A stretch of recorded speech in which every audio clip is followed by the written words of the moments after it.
I live, as probably every person in this room knows, I live right down the street. And so Sparky, wants to come. And he doesn't get to come unless it is a very dog-friendly author and I am on stage and all of the criteria has been met today. So we're very, very excited that you're here. And Barbara and I did a lunch event today. And it went really well. And I feel like we kind of opened the play in Connecticut, and now we're bringing it to Broadway. And I got the sense of what people were really interested in hearing about. So we talked about different things that we were going to go over today. And hey, Barbara, how are you? I'm so fine. We're clearly warmed up, so. That's right. And dogged up, too. Yeah, and where are you going to be tomorrow? Tomorrow, I get to go home. Yeah. I've been on the road for 3 weeks, and I'm ready to see my own personal dog and family. So, yes, I'll be on my farm in southwestern Virginia by sundown tomorrow. It's a beautiful, beautiful thing. So I know from personal experience that when you go on a book tour, you are never really touring exactly for the new book, because what people always want to talk about are the old books, because most of you haven't read the new book yet. So we're going to do a little bit of old book talk, and then we're going to do a little bit of new book talk. But one of the things that really comes up whenever anybody talks about Barbara Kingsolver is the wonder that is your book, Animal, Vegetable, Miracle. That's kind of an inside joke with us. I get the title wrong a lot, even though... My own relatives get my titles wrong. Trust me, it happens a lot. They get all the titles wrong. All the titles, yes, wrong. Yes. Except I bet nobody ever gets the Poisonwood Bible wrong. Do they get that wrong? Well, no, it's sort of the opposite. When my daughter Lily was young, that's the only Bible she knew about. So when she would go to the hotel drawers and say, "Mama, somebody else wrote one." That's good. That's really good. So that title I nailed, at least in the family. So let's talk a little bit about Animal, Vegetable, Miracle. People have such a strong personal connection to that. And a lot of that has to do with the fact that it's nonfiction and that it's personal. But I'm just really interested in how that year affected your life, how it affected your family, and how it is still 10 years? Is 10 years later? It's 10 years later. Playing out in your life. Well, thank you for asking. It was a complete surprise to us that book, Animal, Vegetable, Miracle, which, see how that rolls off my tongue? I usually get my titles right. That's one of my goals in life. So when we lived for 20 years. I lived for 20 years and then sort of acquired a family, children and such, in Tucson, Arizona. But the plan always was to move back to Southern Appalachia, which is my home culture, to a farm that was my husband's farm. And when we made that move, we had been paying attention and thinking a lot about the problems with the sort of the industrial food pipeline and the unsustainability of the U.S. food system and the world food system, and especially in Tucson, which is like a space station.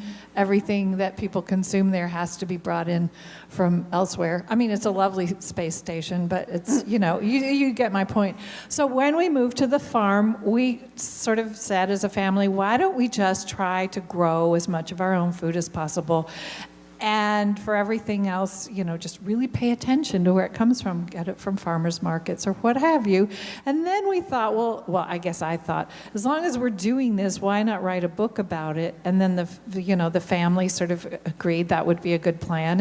And we would write the book as a family. So then I went to my publisher thinking they're just kind of want another novel. I just figured that's always what they want. But they said, well, no, we could publish this book. All right, fine. We didn't really think anyone would read it. But we did it anyway, and it was our year of eating mindfully is how I would say it. And the book was published into a moment when it just seemed like the whole world was waking up to the fact that we were, as humans, doing something pretty stupid with our food system. So we just kind of, this wave crested, and there was very, very much interest in the book, and we toured as a family and talked about it. And people asked, and this is the moment when you can be reminded to put your phones on silence. So, people sort of assumed that the minute that year was over, we would all just speed down to McDonald's and get, a giant greasy hamburger or something. That's not how it went at all. It was, I guess, as much a spiritual as a material exercise in really paying attention to what we had, and starting a meal with what's in season, instead of thinking about what do we wish for that the world could perhaps bring to us at great cost. It's just it's a shift in thinking that applies in so many ways, can apply in so many ways. It has to do with gratitude. It has to do with just attending to what you have instead of more than attending to what you don't have. And P.S., we ate really well. I mean, we discovered this is the one, there's no deprivation involved in local, in the slow food movement, as people are discovering. Unless you live in Tucson. Well, yeah, that's, true enough, fair enough. Or in, I don't know, Finland, perhaps. But it was a wonderful exercise for our family that had all kinds of repercussions. We carried it forward in our lives in different ways. My husband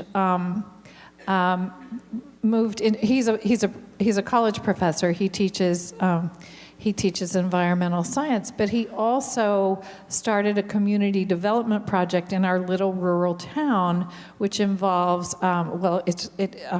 it's a restaurant where local growers can sell their food, sell their produce to diners, and things like that just really embedded the project more, and our family more in the community have come out of it. And if you're ever in Southwestern, if you're ever going up I-81, check it out. It's called the Harvest Table. If you Google Barbara Kingsolver, to my shock, because I don't do it that often, but like the third or fourth thing that comes up is Barbara Kingsolver's restaurant. So people do often go in there thinking, I'm going to be in the kitchen. I'll just tell you in advance, I'm not. But I dine there. That's what I do. But it has been a great thing for our community. It's gotten a whole lot of young agrarians. We are surrounded now by these millennial farmers. Many of them have grown up there. Others have come from elsewhere, but there's a strong local and sustainable agriculture movement in our community. Both my daughters have grown up, and they're my younger daughter Lily, who was the chicken girl in that book, is now a graduate in environmental science.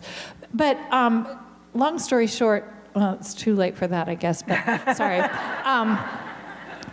In the subsequent 10 years, our lives have absolutely borne many positive effects from that year that we undertook. And at the 10-year mark, our publisher asked if we would like to do a 10-year anniversary edition, which we did do. So it's been re-released. You're welcome to look for it in any bookstore you choose.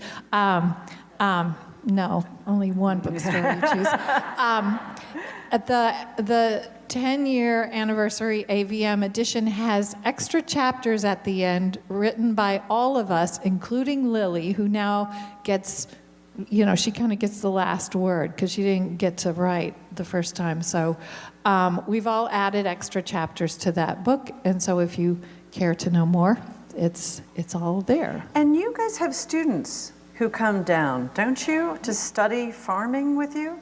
Well, they're called woofers. Do you know what woofing is? Yes. It's the worldwide organization of organic farming, and it's a network of people, mostly young people, but you can be any age, and you go onto this website and you connect with farmers, organic farmers all over the world who are willing to feed and house you in exchange for your labor. And so if you would like to go and work on, I don't know, in a vineyard in France or on a vegetable farm in Tuscany, you can do that. And so our farm, amazingly, against that competition, our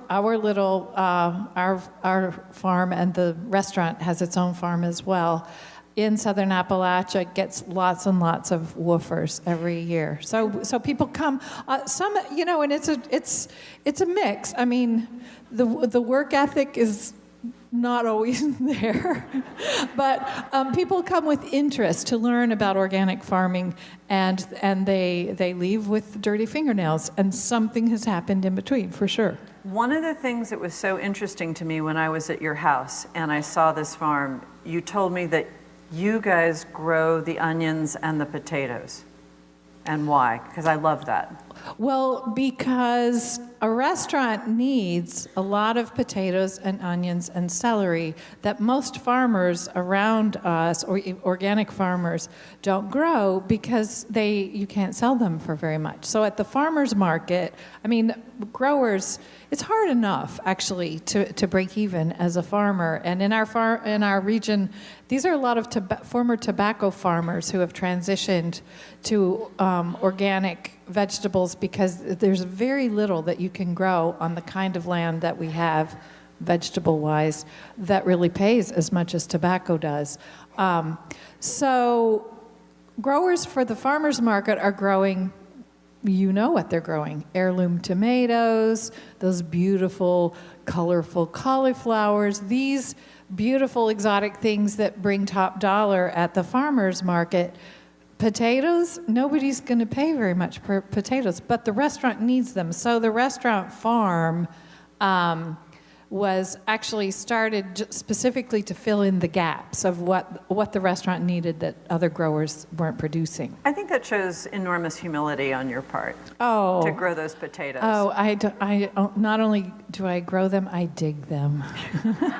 And you can. This one is the can. most astonishing pantry.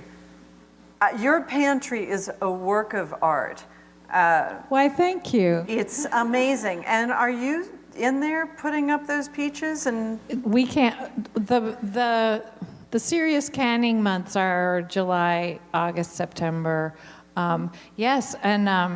So the things that we grow a lot of in the summer, we put up so that we can eat them in the winter. And it's just part of life. I like being a writer who lives on a farm because writing is it's an endeavor that takes place entirely in here, and everything from here down gets neglected.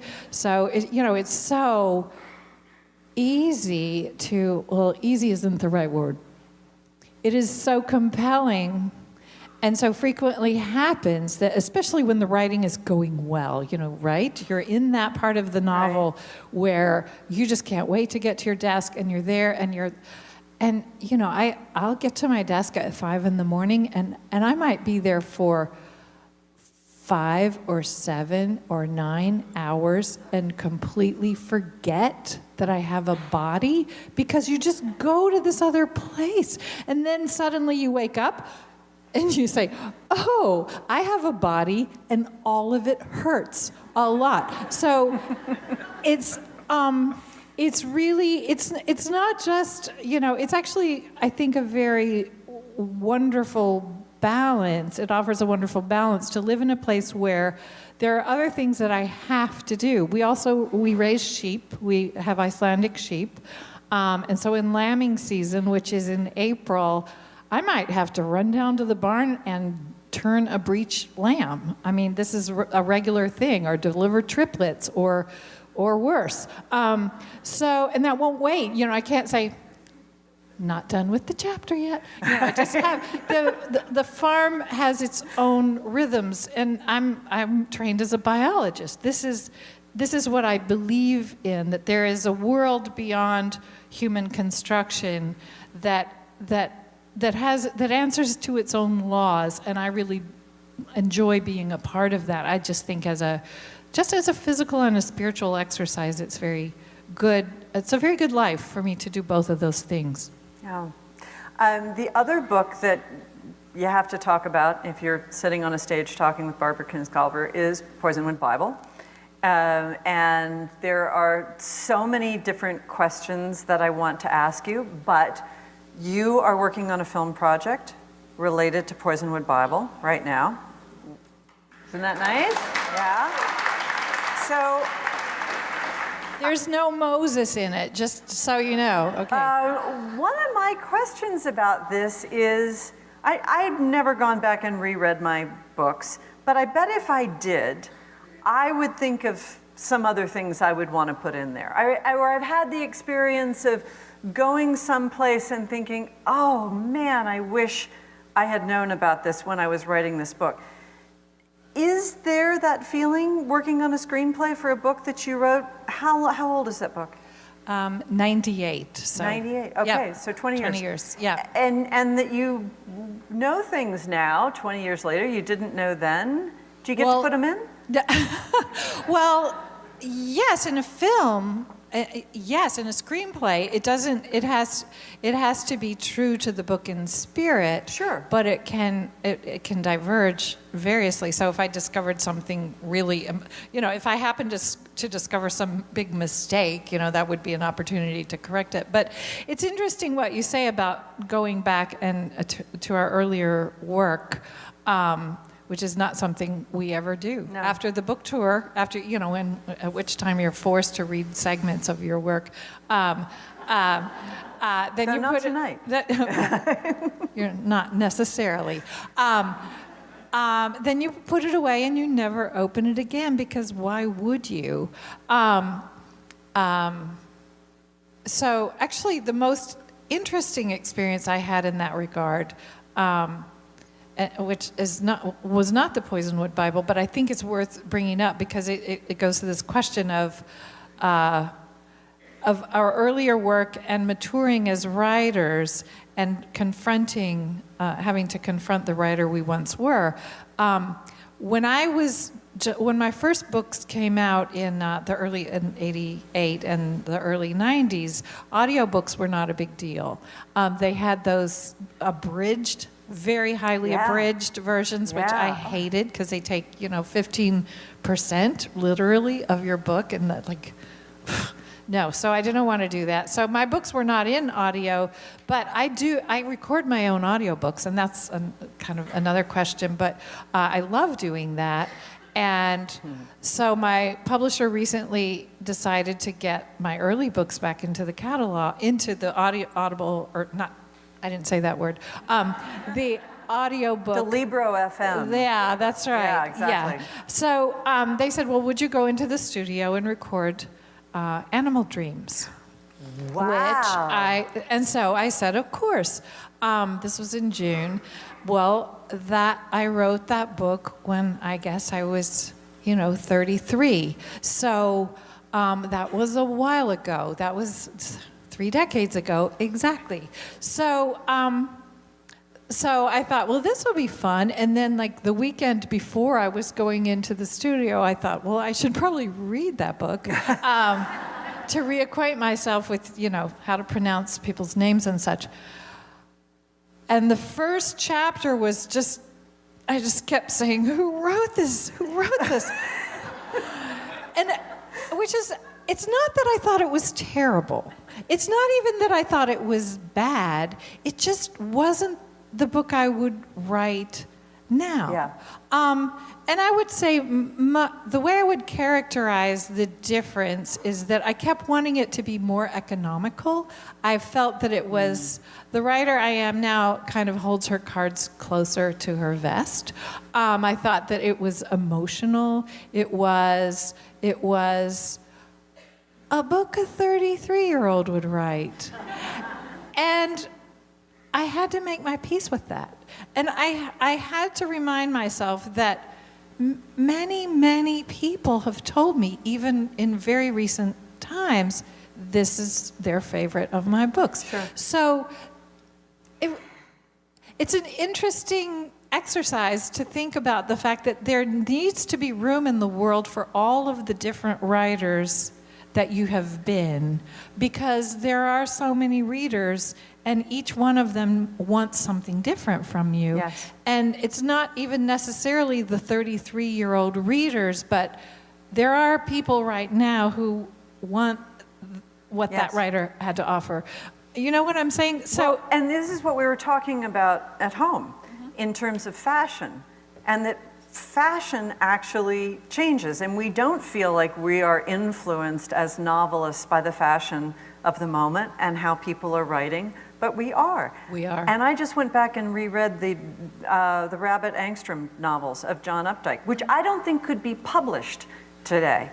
And I think you're right. They are astonishing and essential, but so far out of fashion.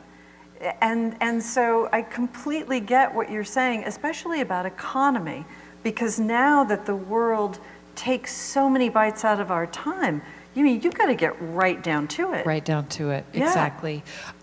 So the experience of going back into Poisonwood Bible has not been, it hasn't been quite such a journey in terms of being a different writer, but the experience of really trying to translate that novel into a form that has to be so very economical has been an adventure. It's a 600-page novel. A screenplay for a 2-hour feature film is 120 pages, but not really. Have you seen a screenplay? It's like mostly white space. So it is. It's just, the dialogue goes in a little column down the middle, and if you really counted it up, you might have 75 pages. So it's like, the trash compactor. How much can you squash into that minimal form? It doesn't work that way. It has to be a different kind of translation, and that's been the adventure. And the principal conclusion I reached after 2 years of working on that adaptation is that I could not fit it into 2 hours, but and I'm not really allowed to say a whole lot about it because they will have their own press conferences and so forth. But what I can tell you is that the project is no longer to make it a 2-hour film, but a 10-hour film. So there you are.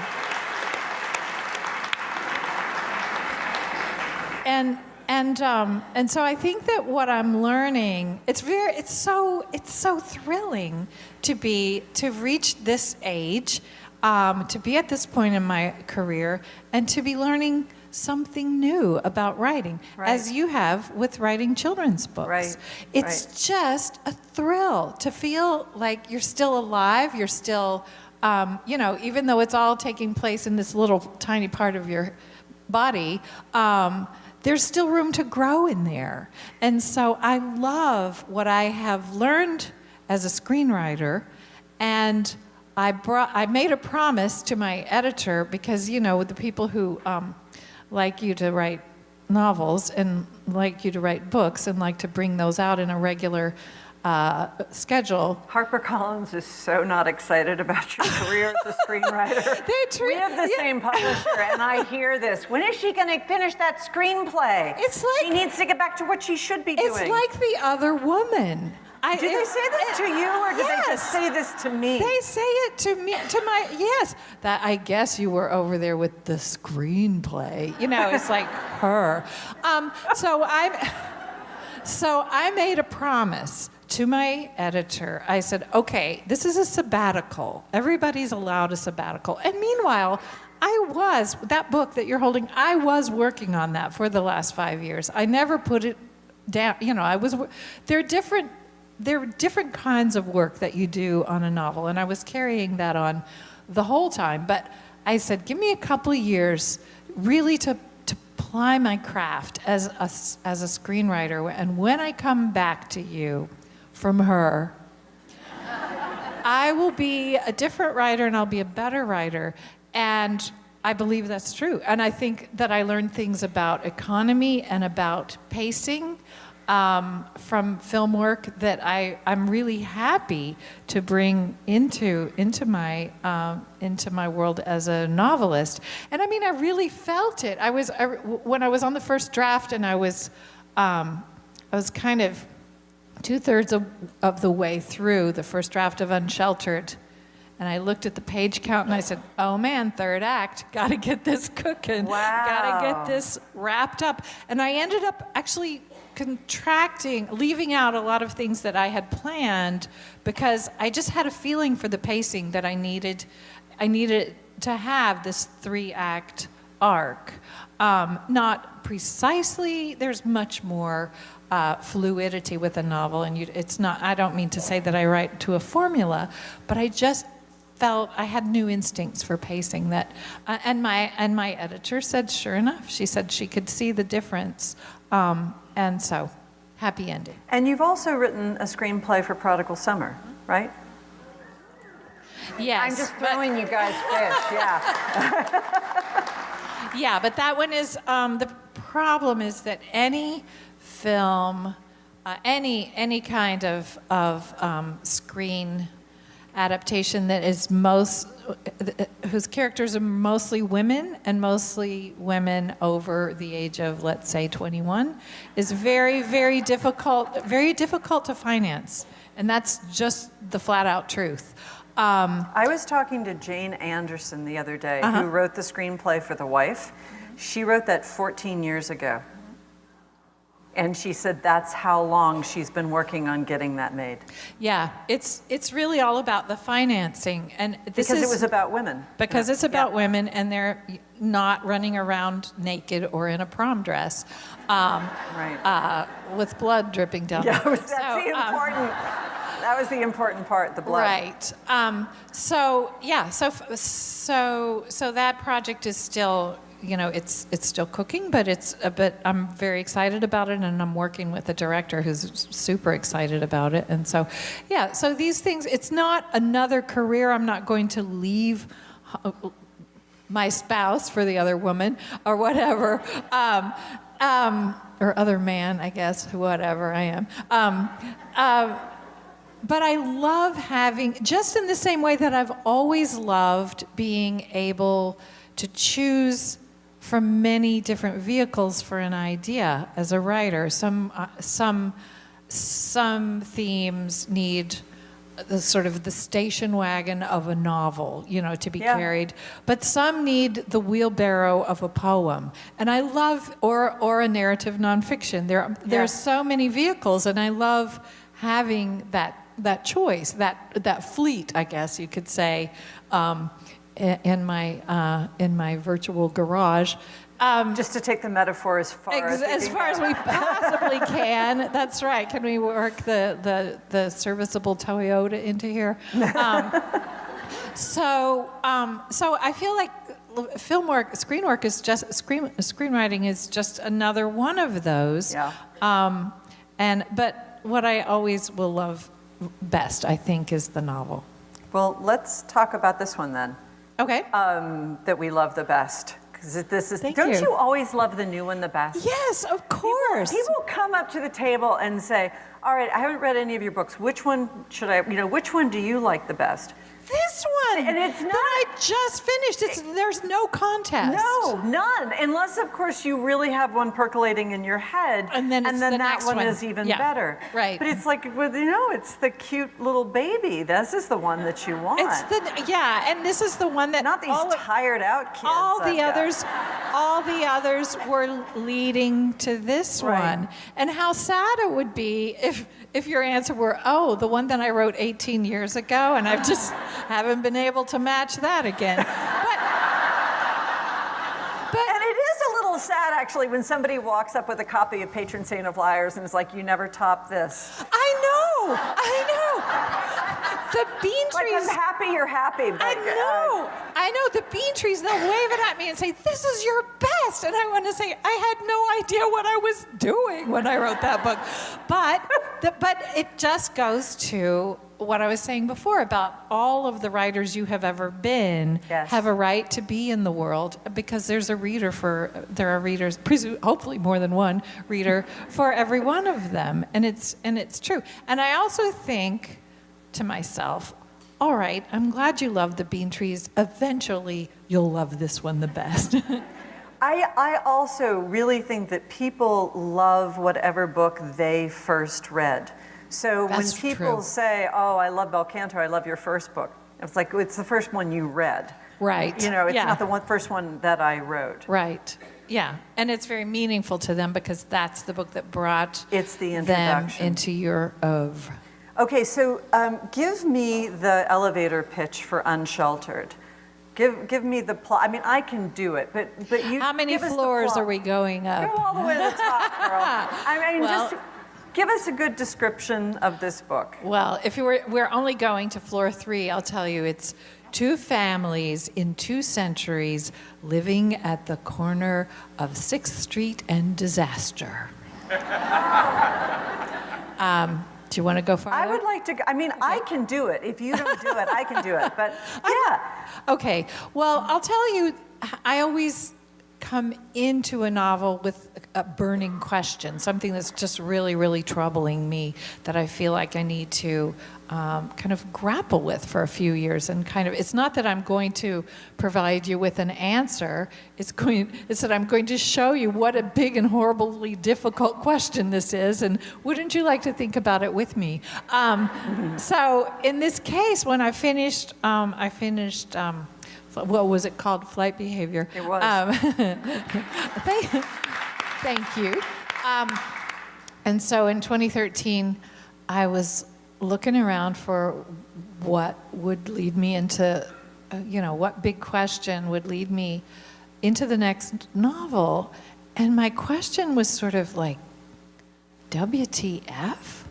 Like, is this the end of the world as we know it? So many things so many different kinds of shelter that we had always counted on were failing us.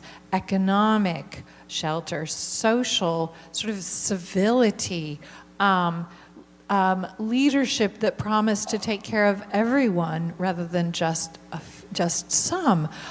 Even just basic things like that there will be a job at the end of the college degree, that there will be a pension at the end of your career, that you'll be able to get good health care, that the ice on the poles would stay frozen, that there would always be more fish in the sea. All of these things seem to be sort of ending, and yet we just keep trying to solve the problems the way we have solved them all our lives. So we just have this one set of tools. We just say, okay, we're running out of everything, so what should we do? Growth and consumption. Just more growth and consumption, that should do it. It's sort of like we just have this limited set of tools, and so we just keep screwing and screwing and screwing and wondering why it doesn't work. So I thought that would be an interesting thing to write about, and this was 2013. So the question grew more urgent during the next 5 years. And so I thought early on that I would structure it in a way that kind of gave it broader scope, because I wanted to write about how do we deal with paradigm shift? How do people deal when it seems like the end of the world as we know it? So I thought that I would set up two sets of characters, one in the present. It kind of runs from the summer of 2015 to 2016. And I would have another set of characters living at an earlier time of great sort of failure of shelter, paradigm shift, when it seemed to be the end of the world as we knew it, which was right around 1870s, early 1870s. And I would put these two sets of characters in the same house, and of course the house would be falling down, because that's what we do. We just make a mess. And so that is Unsheltered. One of the... Yeah. You're getting applause for your great description of your own book. That elevator went so far up. And here's what really amazes me. So I tell you, I've just constructed a novel about these people having every kind of misery you can imagine. And you say, yay, bring it on. Thank you. I always think, when I describe this book, I think, why would you want to read it? But I promise you, it's really good. It's a good time. Yeah, you'll laugh, you'll cry. One of the many things that I found so interesting is that the people in both moments in time and the families are all very well educated. I mean, they are an eighth of an inch away from complete despair and ruin and being out on the street. And it seems that they have done everything right. Yeah. You did a wonderful By the Book column last week in the New York Times, and you answered the last question, which was a book that is overrated, by talking about Hillbilly Elegy. And I think that we are so wired to think about poverty and being unsheltered in all the ways you talked about as the providence of the poor and uneducated. And this book really says, this is a problem that's coming for all of us. Exactly. I've written a number of novels set in Appalachia, where I live, where there are a part of the country that is chronically poor, where that has been really just ruined sort of physically, geographically, again and again by extractive industries. So we have historically had poor schools and have had a lot of trouble with people getting educated. So yes, I've written a lot about that class of poor people. I decided, because this really does seem like the end of something that we have always expected would last forever, I decided to write about middle-class poor people. So this family, the contemporary family, is a woman who worked as a journalist all her life. She's arrived at her mid-50s. She was the editor of her magazine, and it folded. Her husband is an academic. He chased the tenure track. He got tenure, and then his college closed. Their two kids, went to school and have terrible college, just enormous college debts. And then, of course, the grumpy old father who is described as a Titanic of pre-existing conditions. He's just a mess, and they're all living in this one house. All of these problems are problems that I didn't have to make this up. Every family I know has one or more of these problems. Few people I know have all of these problems, but it's a novel. It's a novel, that's right. But I will tell you, it's so interesting that I've done, many, as you do, interviews about this book for months, because the magazine, interviews start early. So I can't tell you how many times I've picked up the phone and the interviewer introduces herself by saying, "Hi, I'm Willa, the God. protagonist who used to work for a magazine, whose magazine folded, and now she's trying to hustle as a freelancer. And so I say, well, great, I guess you're in my corner. But it's just where I live. There, 3 liberal arts colleges have closed in the last 5 years, and so many others are on the brink. So I feel like, as a nation, we've been pretending for quite a while that, well, yes, we have these problems with poverty, but the middle class is still, sort of the educated. There is we'll still get by if we can just, keep trying. Well, this is a novel about what happens when there really ceases to be an Easter egg at the end of the hunt. How is it that some people find a way to look beyond the Easter egg and figure out, what comes next, while other people just hang on so hard to the possibility that we can get it all back, that we can bring back the way it used to be, and line up behind leaders who promised that.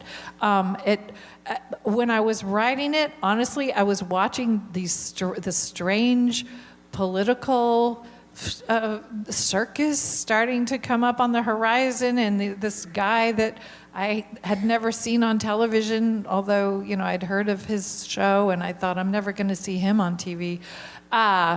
Running for president is what I mean to say. And I was writing this kind of in real time, thinking, oh man, by the time I finish this and it's published, nobody's going to remember that guy. Yeah. Yeah, well, bad for the world, good for the novel. It just panned out the way it did. Well, not only that, but then in the past, your character is a school teacher who's struggling because his principal doesn't believe in Darwin. And Right. he has to suppress his belief in Darwin. We're still dealing with that. We are, in fact. In a different way, though. In a different way. But the earlier time I chose for sort of to contrast, the earlier end of the world I picked was the 1870s, because the country had just been split into 2 countries, had spent 5 years really very effectively killing each other. The loss of life in the Civil War was enormous. Loss of property, loss of livelihood. There was no one undamaged by that war. So it had just ended by treaty, but the country was still as polarized as it is now. And into that mess arrived these 2 books written by Charles Darwin that suggested for the first time ever that rather than humans being put here, having been put here to be in charge of the bosses of the planet, maybe it seems certain that the same natural laws, the laws of physics and chemistry and natural selection that apply to all other living things apply to us too. Instead of being overlords of the earth, we are of the earth. This just knocked people's brains out. They hated it. And poor Darwin, he didn't see this coming. He was just sweet man, with his wife and his 11 children. He was a really gentle, dear man. And he just decided, he just thought, well, after carefully observing the natural life on Earth for 33 years, taking really good notes, it is my conclusion that this is the case. I just need to let people know. They'll probably be glad. That's what he thought. He didn't. Thank God there was no internet. He was so despised. People did feel like it was the end of the world. They were so disoriented in already precarious times that they responded by actively hating this notion and this man. They burned him in effigy and hung him in the public squares. And it was deeply, deeply unsettling. And there was sort of a rallying of leadership of people who said, I can bring back, don't let it in. I can bring back the old way of thinking. Just stick with me, and we can get back to where we were. So it seemed very similar. And so I had this plan for the novel, and then I went on a search I wanted to put some real historical characters in that part of the novel. Please tell us about that. Okay, I wanted to find a champion of Darwin who could be in mind, a real scientist who was a champion of Darwin, who could really bring some friction into this novel. Someone who had a dog in that fight, who was really involved in the debate. And I thought about putting Darwin in the novel, and then I just thought, poor guy, I'll just leave him alone. He's been through enough. And I wanted to set it in the U.S. So I started with Asa Gray, who was probably the best known champion of Darwin. He was a botanist at Harvard. I thought, I'll set this in Boston. I was reading a lot about Asa Gray and his colleagues, and I read and read and read about Asa Gray. It was just like one of those dates that looks good on paper, and it's just the chemistry was not. I tried so hard and just finally swipe left. No, Asa didn't do it. But in the process of all that, I ran across this name Mary Treat as someone who had actually delivered the eulogy at Asa Gray's funeral, and she was a great champion of Darwin, and she corresponded with Darwin. She did experiments with him, and they never met, but as by correspondence, as people did in those days. She was such an active, interesting scientist and naturalist, and wrote many books, both for scientific and for popular audiences, and nobody now knows anything about her. She's just disappeared.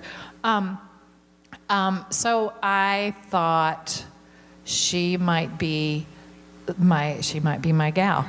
So she just about the only biographical detail I could find out about her was that she had lived in a place called Vineland, New Jersey. I didn't know a thing about New Jersey.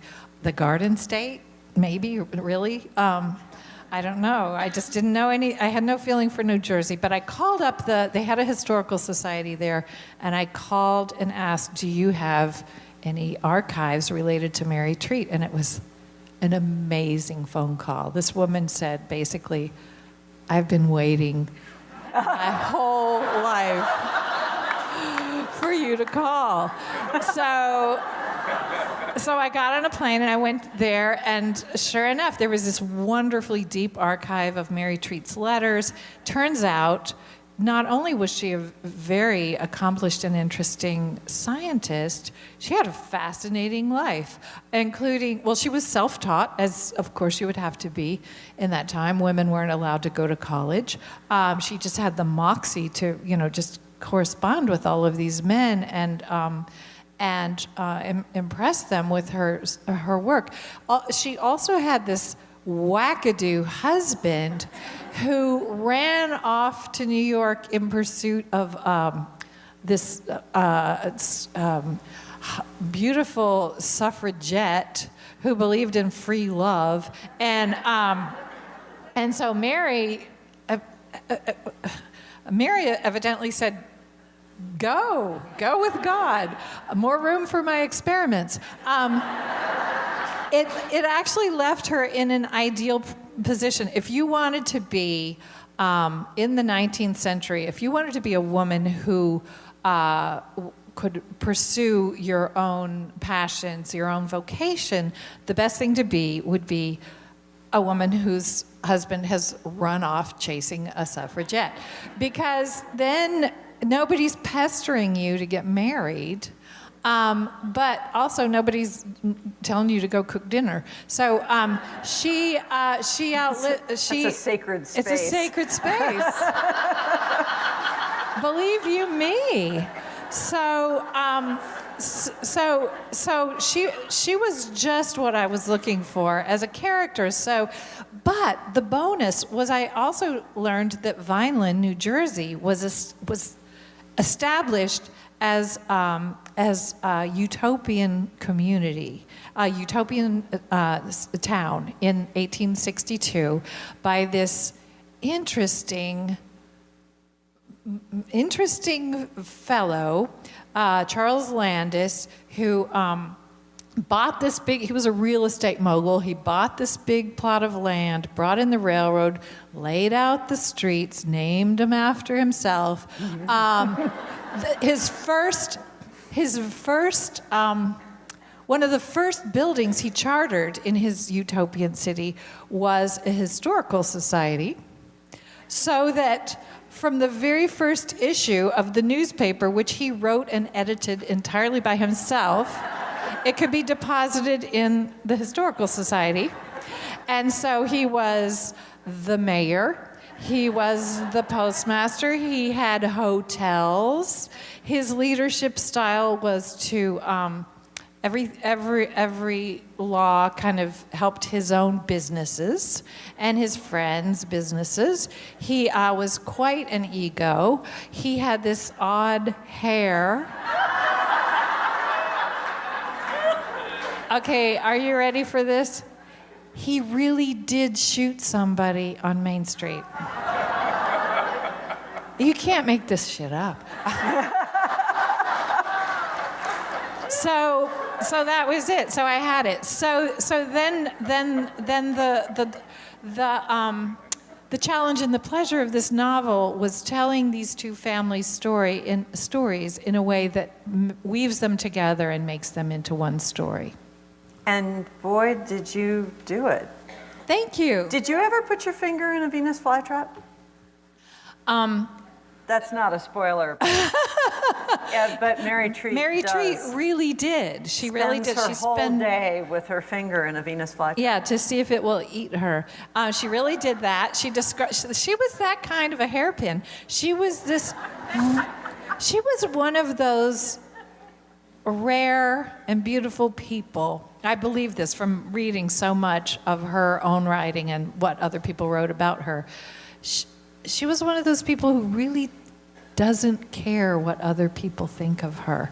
And so she was just, I really enjoyed sort of setting her at the moral center of the 19th century story. And then the protagonist of that story, because of course I need people that I can invent myself who will carry out my plot. I need people who will just do whatever I tell them to do. And so that's her neighbor, Thatcher, who is the school teacher who has come to this utopian place to teach school and discovers they don't want new ideas in this place. So that's the conflict. And she looks at him like, well, yeah, but it's true. So what are you going to do? In closing, today when we were having lunch, one of the questions, and this is always one of the questions, what are you going to do next? And I didn't know this. I was very surprised. And so this is how we're going to end this. Barbara, what are you going to do next? What's your next book? My next book is a collection of poetry. Which is very, very exciting. And, thank you. And I said this earlier, but it bears repeating. It's so fantastic that you can be a spokesperson for poetry, because all of the people who read your novels and read your nonfiction will read your poetry. And I am sure that a lot of us really mean to read more poetry, and we don't. Or maybe you do, but I'm always struggling with that. And we need desperately to move poetry back into the mainstream, to have it be something that we feel comfortable with and good about. So you're putting that on me. I am. I really am. I think you're the one. I think Billy Collins has done a great job. He has. And I think that he needs some help. He's getting older, and you need to be there for My them. thinking is that this is the book that I wouldn't have to sign first edition clubs and to go on book tour, but thank you. I love poetry is so important to me as a lover of words, as a writer. I read poetry. I keep poetry on my nightstand so that it's the last thing that I read every night, because I think of it as it's like flossing the word-loving parts of your brain. It's so important to read poetry, and I have always written poetry all along, no matter what else I was doing. So I'm really excited to be publishing a collection. So I asked Barbara if today, usually when you do an in-conversation, the author will read a couple of minutes, 5 or 10 minutes of the novel, which is never a great experience. Well, it just is. I mean, I just say that as a novelist. It's not, you can't ever find the right little just tiny the bit. piece that tells you, the And you elevator pitch is exactly, better. you don't want to read for an hour. So I asked Barbara if she would read us a couple poems to, and yeah, isn't that great? Well, since I wasn't expecting to be asked, they're on my iPad, so I don't have like. I once saw Junot Diaz read off his phone. I know he does that. Something. I don't. Well, but okay. All right. This is exciting. This is the beginning of the book tour of the future. Right. Well, thank you for your support of poetry, and may we all read more. So I'll just read you a few poems. These are, okay, I have different sections, and one of the sections of the book is how-to poems. I have quite a lot of how-to poems, but they're perhaps unexpected things like how to fly in 10,000 easy lessons, that kind of thing. So it's hard to know where to start. This one is how to shear a sheep. Walk to the barn before first light. Take off your clothes. Cast everything on the ground. Your nylon jacket, wool socks, and all. Throw away the cutting tools, the shears that bite like teeth at the skin. When hooves flail and your elbow comes up hard under a panting throat, no more of that. Sing to them instead. Stand naked in the morning with your entreaty. Ask them to come. Lay down their wool for love. That should work. It doesn't. Oh my God.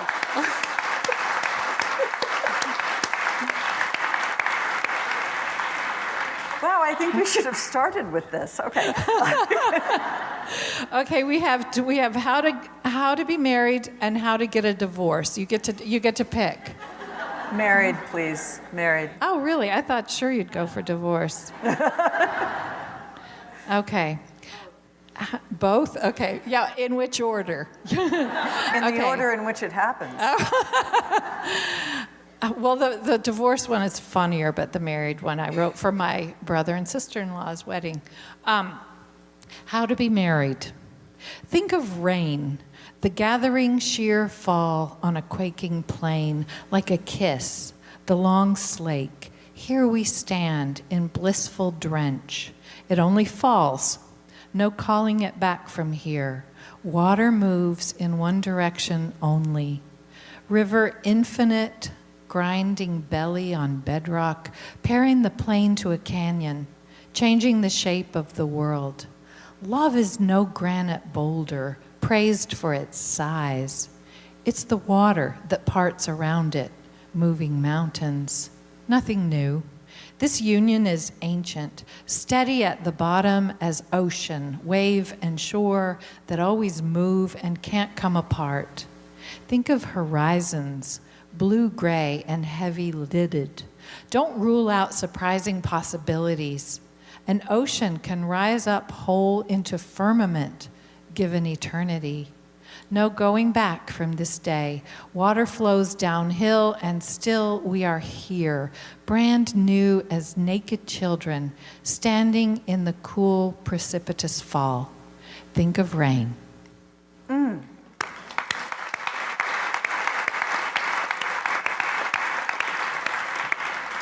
Okay, I'm going to leave you on a hopeful note because We need it. Oh, we need it. Yeah. Okay. This is odd. I've never read from my iPad. My messages from my family keep popping in. Okay, this is how to be hopeful. Look, you might as well know this thing is going to take endless repair.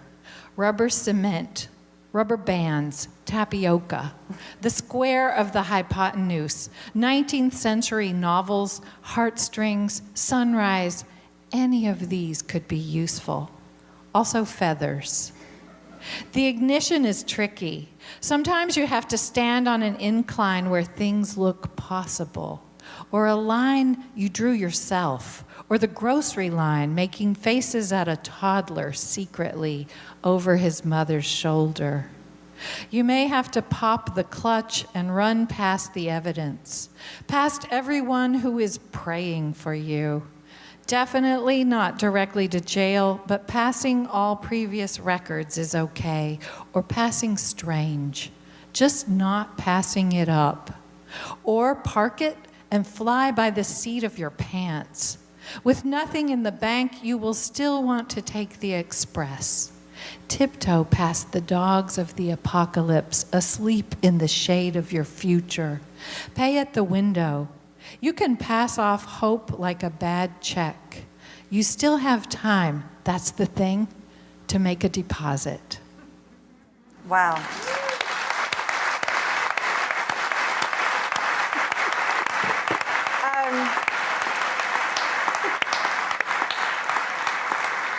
You know, while you were reading, I thought, that's really bold to ask somebody to read poetry when you haven't read their poetry. That could actually... That could have gone very badly. Could have really gone one of two ways. And there once was a lady from Nantucket. I say this both personally and on behalf of everyone who is here. I love you. Oh. And I am so grateful to you for being here. Thank you. Thank you for having me. Coming.